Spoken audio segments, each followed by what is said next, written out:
नमस्कार, मैं हूं संतोष। सिटी न्यूज वैन रीवा की सांध्यकालीन समाचार सेवा में आपका स्वागत है। प्रस्तुत हैं आज की मुख्य खबरें। नेता प्रतिपक्ष हुए हमलावर, कहा डाकुओं से ज्यादा सरकार ने लूटा। पड़ोसी अंकल ने भरोसे का किया कत्ल, किशोरी के साथ किया दुष्कर्म, आरोपी गिरफ्तार। पिकनिक मनाने के दौरान हुआ हादसा, गहरी खाई में समाया युवक। खबरें अब विस्तार से। बेईमानों के बीच प्रशासन ने दिखाई ईमानदारी, अवैध निर्माण सहित अतिक्रमण को किया गया धराशायी। एक्शन मोड में नगर निगम प्रशासन, महापौर ने दिए अतिक्रमण हटाने के निर्देश। आपको बता दें कि एक्शन मोड में आया नगर निगम प्रशासन, महापौर ने अतिक्रमण हटाने के दिए निर्देश। रीवा शहर के छोटी दरगाह की भूमि पर अवैध रूप से किए जा रहे निर्माण को नगर निगम प्रशासन ने जमींदोज कर दिया। इस दौरान नगर निगम प्रशासन ने अवैध रूप से किए गए अतिक्रमण के ऊपर भी बुलडोजर चलाया, जिसे लेकर कुछ समय के लिए विवाद की स्थिति निर्मित हो गई।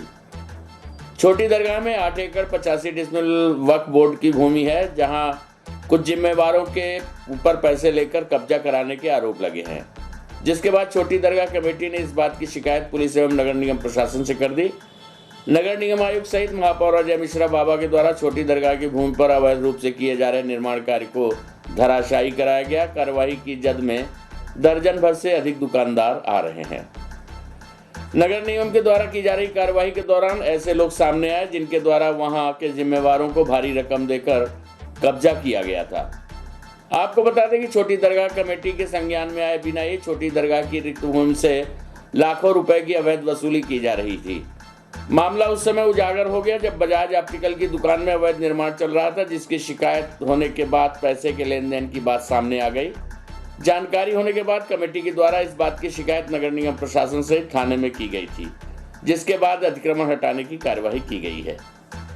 प्रस्तुत है प्राप्त जानकारी के अंश। क्या नाम भैया आपका? मोहम्मद सफीक अंसारी। यहाँ सर्विसिंग दुकान संचालित करते हैं? जी हाँ। ये किसने दी थी आपको? ये हमें सगीर भाई ने दी थी। इसके बदले में क्या लिया है?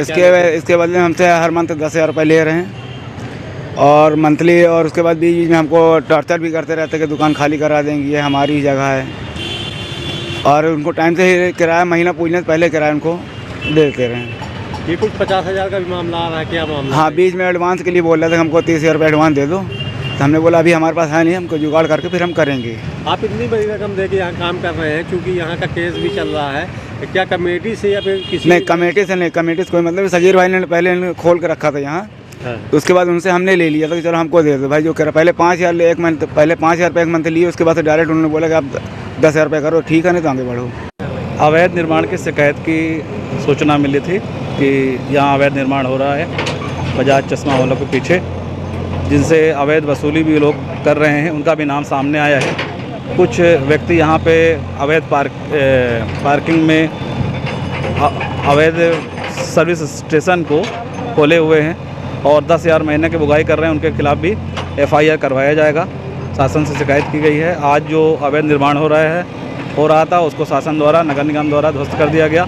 इस छोटी दरगाह की पार्किंग में आए दिन शिकायत हो रही थी कि यहाँ बहुत असामाजिक तत्व तो बैठते हैं, कहीं शराबखोरी होती है, कहीं कोरेक्स बिकती है, कहीं कुछ व्यक्ति गोमतियाँ रखी थी, और पीछे एक निर्माण चल रहा था जो अनाधिकृत रूप से चल रहा था। इन्हीं सबको हटाया जा रहा है। कितनी दुकानें हटाई जा रही हैं? कम से कम 10-12 दुकानें हैं, और जितना भी इसके अंदर अतिक्रमण सबको हटाया जाएगा, एक तरफ से किसी को नहीं छोड़ा जाएगा। अवैध निर्माण को भी हटा दिया है, तो क्या कार्रवाई की जाए? ये आप लोगों के और समाचार पत्रों के माध्यम से जानकारी हुई कि जो नगर निगम जिस ज़मीन पे पार्किंग बनवा रहा था, वक्फ बोर्ड ने उस पर स्टे ले लिया था शायद, और इसी कारण उसका फर्श नहीं बना। उसमें कुछ दुकानदार अतिक्रमण कर रहे थे। तो जैसे ही जानकारी हुई वैसे ही नगर निगम प्रशासन हरकत में आया और उसको अतिक्रमण को गिरा दिया गया है। उनको नोटिस भी दी जाएगी कि उन्होंने ऐसी हरकत क्यों की। और ये कायदे से जब वक्फ बोर्ड वालों ने स्टे लिया था, तो ये वक्फ बोर्ड वालों को देखना चाहिए, वक्फ बोर्ड वालों को शिकायत करनी चाहिए नगर निगम से तत्काल। पर किसी भी वक्फ बोर्ड के जो मेंबर हैं और जो छोटी दरगाह के अध्यक्ष हैं, किसी का भी कोई शिकायत ही पत्र ही नहीं आया कि हमारी ज़मीन में अधिकृत रूप से कब्जा किया जा रहा है। तो ये तो लोगों का आरोप है कि बसाया जा रहा था पैसे लेके कुछ। अब देखिए, ये जानकारी तो हमको है नहीं कि पैसा लिया गया कि नहीं लिया गया, पर ये जवाबदारी वक्फ बोर्ड की है क्योंकि अभी स्टे है तो उन्हीं के अधिपत्य में वो ज़मीन है। तो वक्फ बोर्ड वालों को तत्काल इसकी सूचना कलेक्टर को, नगर निगम कमिश्नर को, महापौर को देनी चाहिए कि हमारे ज़मीन पे अनधिकृत रूप से कब्जा किया जा रहा है। अगर उन्होंने इसकी सूचना नहीं दी तो ये गलती उनकी है। ये तो हमें आप लोगों के माध्यम से जानकारी हुई, इलेक्ट्रॉनिक मीडिया और प्रिंट मीडिया के माध्यम से, तो नगर निगम तुरंत इस पर एक्शन लिया और कमिश्नर साहब ने भेज के उसको अतिक्रमण हटा दिया। सिमरिया थाना क्षेत्र में पिकनिक बनाने के दौरान हुआ हादसा। बमनी के पहाड़ में पैर फिसलने से गहरी खाई में गिरा सचिन। एसडीओपी नवीन तिवारी सहित जांच में जुटी पुलिस। आपको बता दें कि जिले के सिमरिया थाना क्षेत्र से जहां बमनी पहाड़ में पिकनिक बनाने गए 5 युवकों में से एक युवक गहरी खाई में गिर गया, जिसकी उसकी मौत हो गई। घटना की सूचना पर पुलिस मौके पर पहुंची और युवक के शव को खाई से ऊपर लाया गया। मौके पर एसडीओपी सिरमौर नवीन तिवारी, सिमरिया थाना प्रभारी अभिषेक खरे सहित पुलिस बल और मृतक के परिजन भी पहुंचे हैं। पिकनिक मनाने आए उसके दोस्त भी घटनास्थल पर मौजूद है। पुलिस फिलहाल पूरे मामले की जांच कर रही है। घटना के संबंध में एसडीओपी सिरमौर नवीन तिवारी ने जानकारी देते हुए बताया कि सिमरिया थाना क्षेत्र के बमनी गांव निवासी सचिन सिंह सहित उसके 4 दोस्त पहाड़ में बीती देर शाम पार्टी करने आए थे। इसी दौरान अचानक सचिन नीचे खाई में गिर गया, जिससे उसकी मौत हो गई। घटना की सूचना मिलते ही पुलिस सहित परिजन मौके पर पहुंच गए। फिलहाल पुलिस ने युवक के शव को खाई से ऊपर निकाल लिया है। इसके बाद पंचनामा की कार्यवाही जारी है। पंचनामा करने के बाद शव को परिजनों के सुपुर्द कर दिया गया। घटना के पीछे की वजह फिलहाल अभी पता नहीं चल पाई है। मौके पर पहुंची पुलिस को शराब की बोतलें और नॉनवेज खाना मिला है। फिलहाल पुलिस मर्म कायम कर पूरे मामले की जाँच कर रही है। प्रस्तुत है घटना के संबंध में पुलिस अधीक्षक नवनीत भसीन से प्राप्त जानकारी के अंश।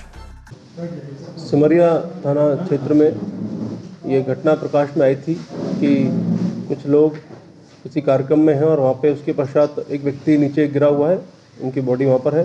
तत्काल थाने की टीम भी पहुँची है और एसडीओपी भी मौके पर ही है और अभी वो परीक्षण कर रहे हैं।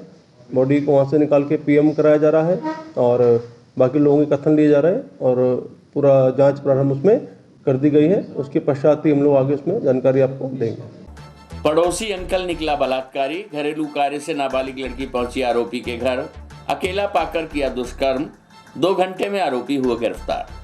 आपको बता दें कि जिले के गोविंदगढ़ थाना क्षेत्र अंतर्गत एक नाबालिग लड़की के साथ रेप का मामला सामने आया है। पुलिस के मुताबिक 8 जनवरी को दोपहर 12 बजे 5वीं कक्षा की छात्रा पड़ोसी अंकल के घर घरेलू कार्य से गई थी। उसे वहां अकेला देख आरोपी की नीयत फिसल गई। उसने अपने कमरे में बंद कर पीड़िता से दुष्कर्म किया। शोर शराबा सुनकर आसपास के लोग दौड़े, जिन्होंने डायल 100 व गोविंदगढ़ पुलिस को सूचना दे दी। आपको बता दें कि जानकारी होने के बाद पहुंची पुलिस पीड़िता को लेकर थाने पहुंची, पर महिला पुलिस अधिकारी न होने के कारण बिछिया थाना प्रभारी निरीक्षिका प्रियंका पाठक को बुलाया गया। उन्होंने पीड़िता का बयान लेकर मेडिकल चेकअप कराया है। रेप की पुष्टि होते ही गोविंदगढ़ पुलिस ने 2 घंटे के अंदर आरोपी को गिरफ्तार कर लिया। प्राप्त जानकारी के मुताबिक 10 वर्षीय किशोरी के साथ आरोपी जितेंद्र विश्वकर्मा पुत्र रामदीन विश्वकर्मा 32 वर्ष ने दुष्कर्म की वारदात कर सनसनी फैला दी। पुलिस का कहना कि पीड़िता बगल के घर की है, ऐसे में दोनों के घरों पर अक्सर आना जाना रहता था। आरोपी की पत्नी रविवार को घर में नहीं थी। अनजान किशोरी आंटी आंटी चिल्लाते हुए घर पहुंची। पूछताछ में आरोपी ने कहा कि वह बरसों से उस पर बुरी नजर रखता था। रविवार को अपने ही घर किशोरी को अकेला पाकर उसने मुंह दबाया, फिर कमरे में खींच ले गया। वहां बंद कमरे के अंदर रेप किया, पर किशोरी ने चिल्लाना बंद नहीं किया। ऐसे में शोर शराबा सुनकर आसपास के लोग जान गए। वहीं मौका पाकर गांव से आरोपी फरार हो गया, पर पुलिस ने घेराबंदी कर उसे पकड़ लिया। आइए सुनते हैं घटना के संबंध में एसपी नवनीत भसीन से प्राप्त जानकारी के अंश। गोविंदगढ़ में एक छोटी बच्ची के साथ में जो घटना प्रकाश में आई, जो कि उनके पड़ोस के रहने वाले व्यक्ति द्वारा की गई थी, इस प्रकरण में भी तत्काल एफआईआर पंजीबद्ध करने के साथ ही आरोपी को तत्काल राउंड अप किया गया और इसमें हमने विवेचना भी टीआई रैंक की महिला अधिकारी को सौंपी है, जो आगे मॉनिटरिंग डीएसपी महिला अपराध द्वारा की जा रही है। और हमारा प्रयास रहेगा इसको चिन्हित अपराध में रख के विवेचना में पूरा अच्छे से संपन्न करा के उसको जल्दी चालान पेश किया जाए और आरोपी को सजा दिलाई जाए। इससे समाज में एक संदेश जाए।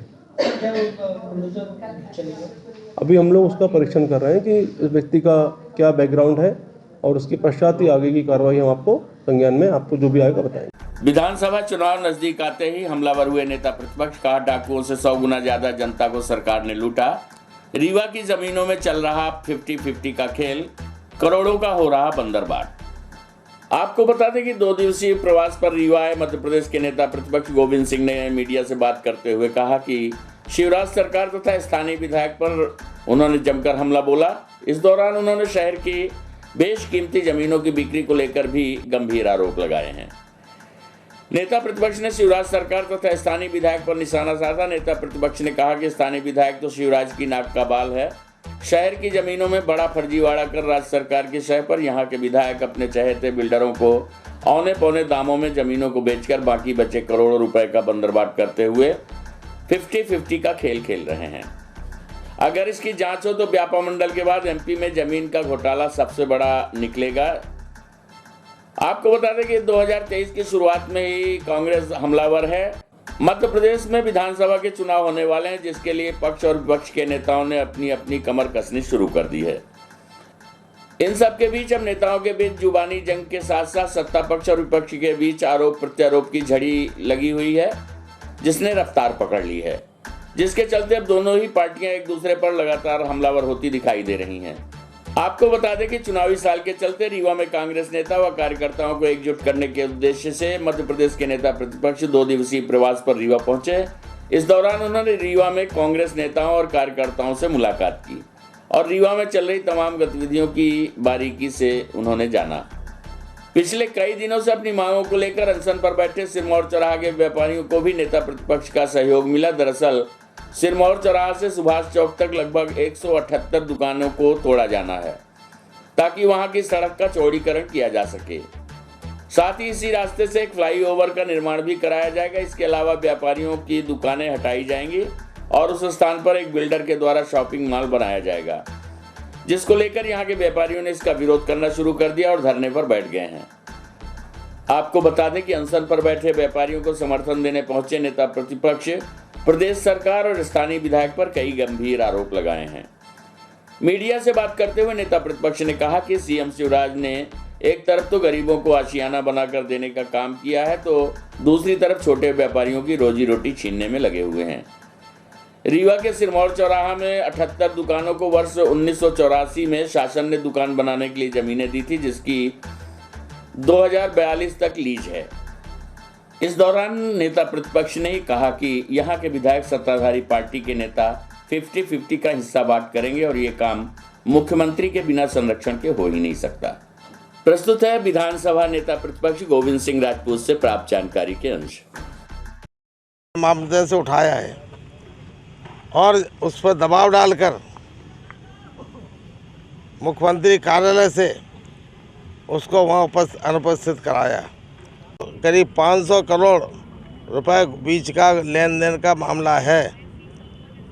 मैं कहना चाहता हूँ, आखिर जाए दुकानों को क्यों उजाड़ा जा रहा है? अगर दुकानें हटाई जा रही हैं, दुकानदार स्वयं सहमत हैं कि हमें रोड के किनारे दुकान दी जाए, लेकिन उनको बर्बाद करके उनकी रोजी रोटी छीनकर बिल्डरों को लाभ पहुंचाने के लिए एक कॉर्नर में जाके दुकान दे दी है। जो दुकानें न चलेंगी, गली में न उनकी बिक्री होगी और उनका पूरा परिवार भूखों मरने की स्थिति पहुंच जाएगा।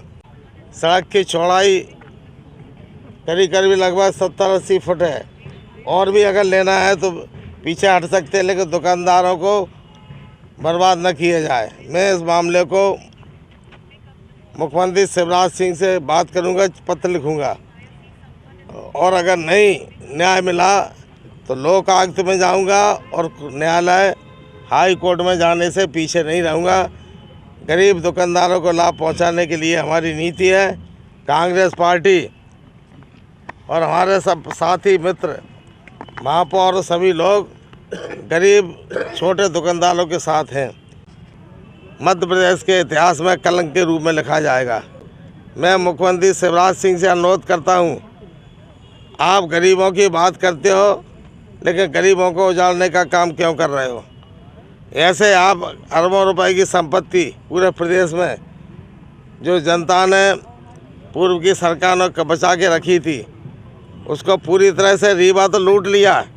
जितना यहाँ के डकैतों ने मूरत सिंह और डाकू नहीं लूटा, उससे 100 गुना ज़्यादा लूट मध्य प्रदेश की सरकार ने गरीब अन्य रीवा के निवासियों की लूट ली है।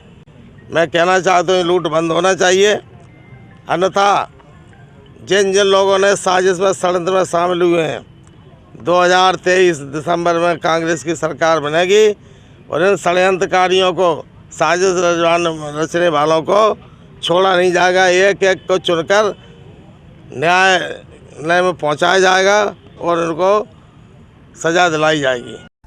रिश्वत ली तो खैर नहीं, भ्रष्टाचार पर लगाम लगाने नगर निगम में लगाई गई शिकायत पेटी, महापौर अजय मिश्रा बाबा के निर्देश पर आम लोगों को सुविधा देने की एक और कवायद। आपको बता दें कि नगर निगम में महापौर अजय मिश्रा बाबा के निर्देशन पर शिकायत पेटी लगाई गई है, जिसमें किसी भी तरह के भ्रष्टाचार या रिश्वत की मांग को लेकर आम जनता अपनी लिखित शिकायत इस पेटी में डाल सकती है।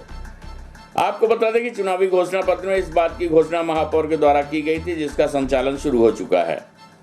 महापौर अजय मिश्रा बाबा ने बताया कि शिकायत पेटी को गोपनीय तौर पर नगर निगम कमिश्नर एवं महापौर के द्वारा खोला जाएगा और जिसके खिलाफ शिकायत पाई जाएगी उस पर जांच के बाद कार्यवाही होगी। शिकायत पेटी के साथ वित्तीय वर्ष 2023 बजट के लिए एक सुझाव पेटी को भी रखा गया है, जिसमें आम जनता से वित्तीय वर्ष 2023 के लिए सुझाव मांगे गए हैं। नगर निगम प्रशासन के द्वारा क्षेत्र के विकास कार्यों में अब जनता के सुझाव भी शामिल होंगे, जिसमें नगर निगम क्षेत्र में रहने वाला कोई भी व्यक्ति अपना सुझाव पत्र के माध्यम से दे सकता है। प्रस्तुत है रीवा महापौर अजय मिश्रा बाबा से प्राप्त जानकारी के अंश।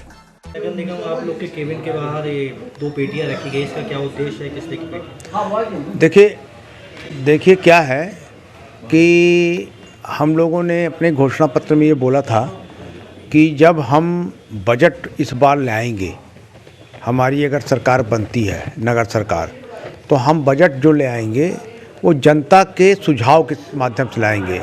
हमारे एक्ट में प्रावधान है कि जो बजट आए वो जनता से सुझाव लिया जाए। तो 1/5/2023 को हमने एक पेटी कमिश्नर और महापौर के ऑफिस के मध्य में रखवाई है कि जो जनता है वो 1 महीना अपना सुझाव दे कि उसको किस तरह का बजट चाहिए, कैसी सुविधाएं चाहिए, कैसे आए, किस तरह की नगर निगम की आर्थिक स्थिति ठीक हो। तो हमारे जब वो 5 फरवरी तक के अंदर जब जितने आ जाएंगे उसका कलेक्शन किया जाएगा। वित्त विभाग के जो हमारे प्रभारी हैं स्वतंत्र शर्मा जी, वो और वित्त विभाग के अधिकारी कर्मचारियों के उसका खोल के उसका परीक्षण करेंगे। उसमें से जो सुझाव उपयुक्त होंगे उनको भी उसमें शामिल किया जाएगा बजट में। शिकायत पेटी जो रखी गई है वो भ्रष्टाचार के निराकरण के लिए रखी गई है। जैसे कोई भी बहुत सी प्राइवेट कंपनियां हमारे यहाँ काम कर रही हैं, सड़क का निर्माण हो रहा है, नालियों का निर्माण हो रहा है, आपका GIS सर्वे हो रहा है, बाजार बैठकी की वसूली हो रही है। इस तरह की तमाम शिकायतें जो होती हैं, जो वो बता नहीं पाते हैं, जो वो बोल नहीं सकते हैं, वो उसमें डाल देंगे। उसका हम लोग खुलवाया करेंगे अपने सामने, कमिश्नर और महापौर के सामने खुलेगी। जिनके लिए जो शिकायतें होंगी उस पर उसका परीक्षण करके उस पर कार्रवाई करवाई जाएगी। रीवा में निजी एम्बुलेंस चालक और 108 एम्बुलेंस चालकों के बीच चल रही खींचातानी कम होने का नाम नहीं ले रही है। आज एक बार फिर निजी एम्बुलेंस चालक ने 108 एम्बुलेंस चालक को पैसे लेकर मरीज को ले जाते हुए रंगे हाथों पकड़ा है, जिसके बाद 108 एम्बुलेंस चालक ने मरीज को मौके से भगा दिया और अपनी सफाई देता नजर आया। आपको बता दें कि दरअसल इन दिनों निजी और 108 एम्बुलेंस चालकों के बीच मरीजों को लाने और ले जाने को लेकर विवाद की स्थिति निर्मित है, जहां एक और निजी एम्बुलेंस चालक 108 एम्बुलेंस चालकों के खिलाफ पूरी तरह से लामबंद हो गए हैं और पैसे लेकर फर्जी ID के माध्यम से मरीजों को ढोने का लगातार पर्दाफाश कर रहे हैं। वहीं आज एक बार फिर एक ऐसे 108 एम्बुलेंस चालक को वाहन सहित पकड़ा गया है जो पन्ना जिला का बताया जा रहा है। रीवा से वो मरीज लेकर पन्ना जा रहा था।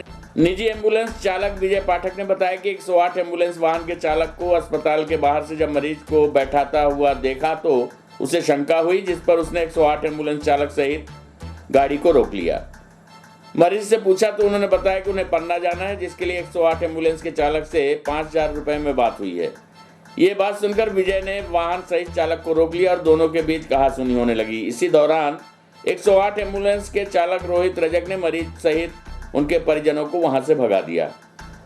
पहले तो रोहित रजक ने पैसे लेकर मरीज को ले जाने की बातों से इनकार करता रहा, फिर बाद में उसने अपनी गलती मानी। इसके बाद ये सिद्ध होता है कि कहीं न कहीं 108 एम्बुलेंस चालक अपनी ही कंपनी को बदनाम करने में लगे हुए हैं और शासन की योजनाओं को पलीता लगा रहे हैं। साथ ही फर्जी आईडी के माध्यम से मरीजों से 108 एम्बुलेंस के नाम पर लूट की जा रही है और उनसे मनचाहा पैसा लेकर उनको गंतव्य तक तो पहुंचाया जा रहा है। बड़ा सवाल ये उठता है कि लगातार हो रहे खुलासे और ऐसे मामले सामने आने के बावजूद भी जिला प्रशासन और जिम्मेदार इनके खिलाफ एक्शन क्यों नहीं ले रहे हैं। प्रस्तुत है निजी एम्बुलेंस चालक विजय पाठक एवं 108 एम्बुलेंस चालक रोहित रजक से बातचीत के अंश। जी कहाँ लेके जा रहा है? पन्ना कहाँ है? सब वो सवारी कहाँ है? वो सवारी भाग गया, भगा दिया ये भगा। साथ वाले नहीं, साथ वालों को बुला लेंगे सर। क्या नाम है आपका? रोहित। कहाँ लेके जा रहे थे सवारी? सर पन्ना जा रहे थे सर हम। कितने में? एक भी नहीं सर।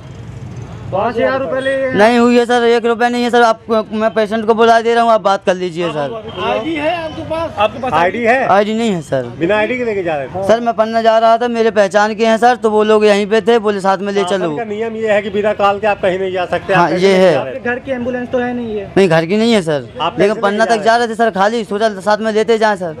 तो क्या ये आरोप सही माने कि आप पैसा लेके जा रहे थे? नहीं पैसा लेके सर नहीं जा रहे थे। आप कहाँ के हैं? पन्ना के हैं सर। क्या नाम है आपका? रोहित रजक। तो ये एम्बुलेंस कहाँ से कहाँ चलती है, कहाँ के लिए है ये पन्ना के लिए थी, पन्ना से रीवा आई थी सर। और यहाँ से वो पेशेंट लेके पन्ना जा रहे? यहाँ से साथ वाले थे, उनको साथ में लेके जा रहे थे सर। साथ में लेके जा रहे जी। ये लोग पकड़े हैं, अब आप उनका ये कहना है कि 5000 रुपये पैसे नहीं लिए हैं सर। पेशेंट को बुला रहा हूँ सर। बिना कॉल के आप क्यों लेके जा रहे थे? मैं पेशेंट को बुला रहा हूँ, पैसे नहीं लिए हैं। मेरे सर पहचान के हैं, उन लोगों को पन्ना जाना था सर। संपत्ति का ऐसे आप इस्तेमाल करते? नहीं सर। तो फिर कैसे लेके जा रहे हैं? बिना कॉल करवाए क्यों लेके जा रहे हैं? अब सब पहचान के थे, पन्ना तक सरकारी खाली जा रही थी, इसलिए लेके जा रहे थे सर। ये तो कॉल आएगा जब आप जाओगे। हाँ ये तो वो है सर। खाली जाइए। नहीं खाली नहीं जाएगी सर, खाली जाएगी ना सर। खाली जाएगी? हाँ सर। क्यों लेके जा रहे हैं? सॉरी सर, वो ये तो जब एम्बुलेंस वालों ने, ये प्राइवेट एम्बुलेंस वालों ने पकड़ा तो उनको भगा क्यों दिया आपने? नहीं भगाया सर, तो क्यों छोड़ इन लोगों ने सर ने इन लोगों ने खुद भगाया सर। कहाँ गए, क्यों छोड़ के? मैं बुला रहा हूँ ना सर, इन लोगों ने खुद कह दिया कि आप लोग बाहर जाओ, तो वो बाहर चले गए। मैं बुला रहा हूँ, अभी कॉल करेगा उनको सामने। नहीं आप पहले यहाँ पे आइए, यहाँ पे बताइए इनको, जल्दी आइए। वो आ रहे हैं भाई साहब, आप उन्हीं से बात कर लीजिए पेशेंट से। आप लोग पहले भी ये इशू हो चुका है, पहले भी शिकायतें हो चुकी है, पहले भी आप लोग पकड़े जा चुके हो जी। इसके बावजूद फिर आप ऐसा काम कैसे कर सकते हो? सर सॉरी सर, घर गए थे सर, मैं नया पायलट हूँ सर।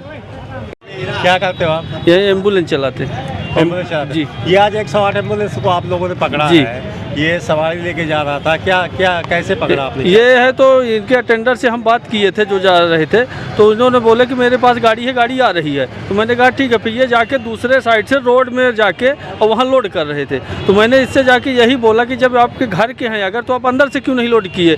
तो बोले नहीं, अंदर से भगा रहे थे हमें। और फिर उसके बाद मेरे को बोला कि कुछ पैसे ले लो हमसे, हमको जाने दो। ये ड्राइवर बोल रहा था। ये मतलब पैसा आपको नहीं खरीदना हाँ चाहता था? हाँ, हमको बोल रहा था कुछ ले लो और जाने दो हमें। गोपाल मेडिकल से हम लोग यहाँ तक बैठ के आए तो हमसे बोल रहे हैं। ये गोपाल मेडिकल के सामने से। कितने लोग कहा था उसको सवाल? इसमें एक पेशेंट था और 4-5 लोग आदमी थे। आज की खबरों में बस इतना ही। कल हम फिर हाजिर होंगे कुछ नई खबरों के साथ। तब तक के लिए हमें इजाजत दीजिए। नमस्कार।